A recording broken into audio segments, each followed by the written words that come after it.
সাংবাদিক ভাইদেরকে আসসালামু আলাইকুম।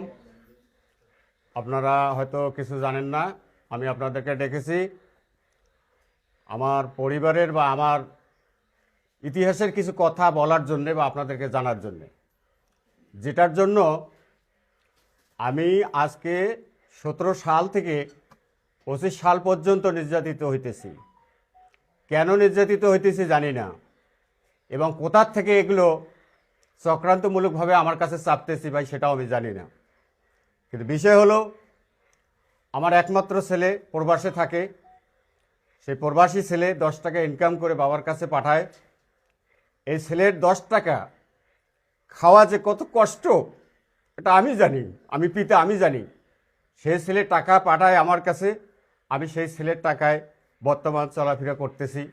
আগে আমার অবস্থা ভালো ছিল না।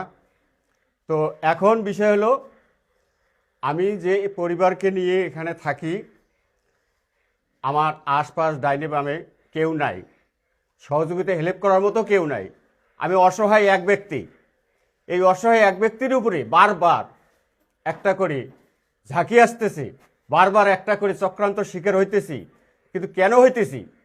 সম্পূর্ণ শয়তানি। এই শয়তানিগুলো আপনারা একটু জাস্টিফাই করে, সত্য তদন্ত করে বা সত্য কথা বলে আপনারা দেখবেন এবং আপনারাই বিচার করবেন।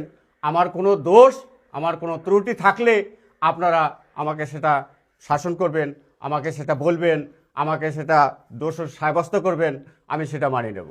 কিন্তু আমার পরিবার আর 17 সাল থেকে এ পর্যন্ত যে নির্যাতনগুলো হচ্ছে, এগুলো কার চক্রান্তে হচ্ছে? এই চক্রান্তে এইভাবে মামলা সাজিয়ে আমার বড় ভাইকে কাশিমপুর কারাগারে, তাদেরকে কাশিমপুর কারাগার থেকে ফেরত আসতে পারে নাই।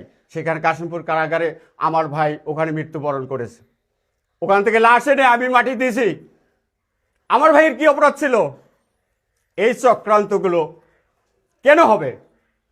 এখন সরকার পরিবর্তন হয়েছে, এখন দেশ পরিবর্তন হয়েছে, ন্যায় নীতি পরিবর্তন হয়েছে। আপনারা সবাই সতর্ক হয়ে আমার মতো কেউ ভুক্তভোগী হইয়েন না, আমার মতো কেউ নির্যাতনের শিকার হইয়েন না। নির্যাতনের প্রতিবাদ করুন, নিজের সংসার রক্ষা করুন, পারিবারিক রক্ষা করুন এবং নিজের জীবনকে রক্ষা করুন, নিজের লাইফকে রক্ষা করেন।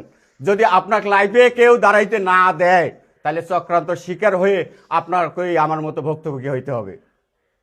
অতএব আমি আপনাদেরকে খুবই অনুরোধ বিনয় করতেছি, কোনো ধরনের যদি মাদক কন এবং অন্য কোনো সিন্ডিকেট কন, অন্য কোনো বড় বড়